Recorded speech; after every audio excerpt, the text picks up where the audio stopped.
All right, welcome back. This is part 2 of the header bar and headlight install. Getting those assemblies in, getting them aligned as much as I can. Just kind of fit, like install, remove, install again, remove, kind of getting ready to do final placement on the header bar. So I'll turn the camera around and kind of show you what I've got so far. All right, so this is where I go on some long tangent about what I'm worried about. The reality is that fitting these are always a challenge, and the biggest challenge here is binding on the back side of the headlights. So inevitably it all comes down to making sure that this header bar is adhered correctly.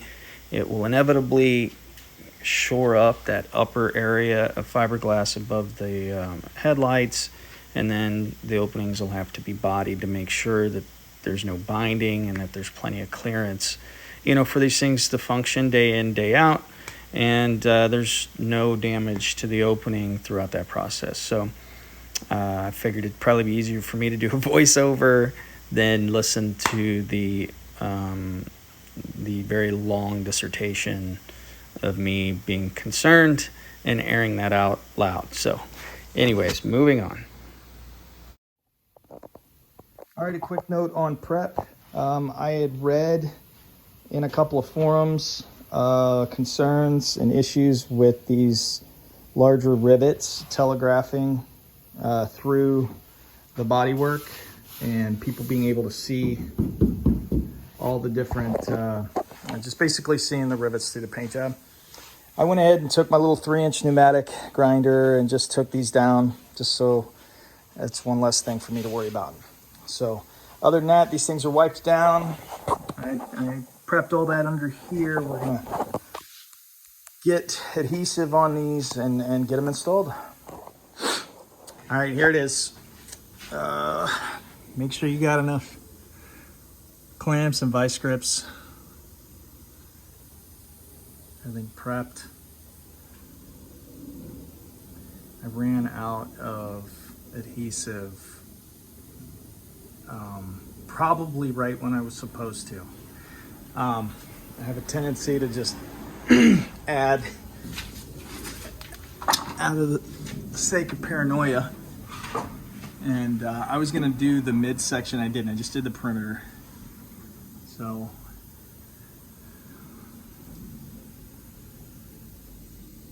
I'm gonna tighten all that up and make sure it's all in place. But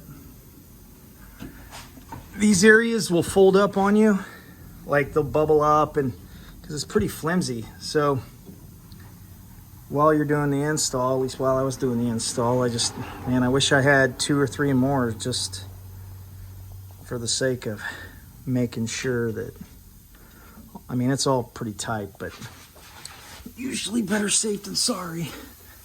And let this dry overnight, put the headlights in and see if, we get any better results on the headlight install. All right, well, we've got all the clamps pulled away, the headlights reinstalled.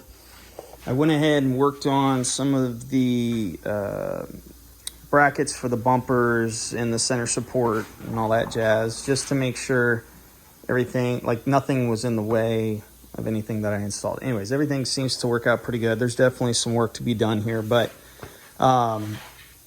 so one of my major concerns was this backside binding up, even though it'll have to be bodied regardless. These are installed, and if you look, they're pretty. It's a little over 1/8, right? 3/16 in some spots. It's got to get bodied still, but for the most part, it's just pretty tight.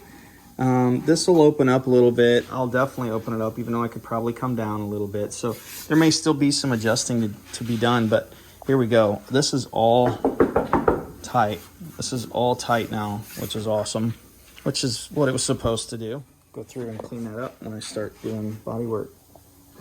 But anyways, so that's it. Everything looks good. Well, can't really see much in here, but anyways.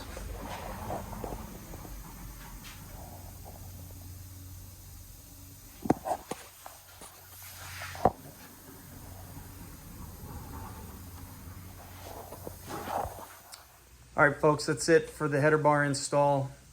Car's on the chassis now, shimmed and tightened down. So we're going to start hanging panels and getting everything aligned and getting ready to cut some fenders off and flare the car here soon enough. So a bunch of parts should be showing up in October. Engine, rear end, rear suspension. So I got more than I can probably handle for the month of October, but we'll have stuff to really make some progress. So anyways, excited to share that with you guys. Thanks for following along, and we'll see you on the next one.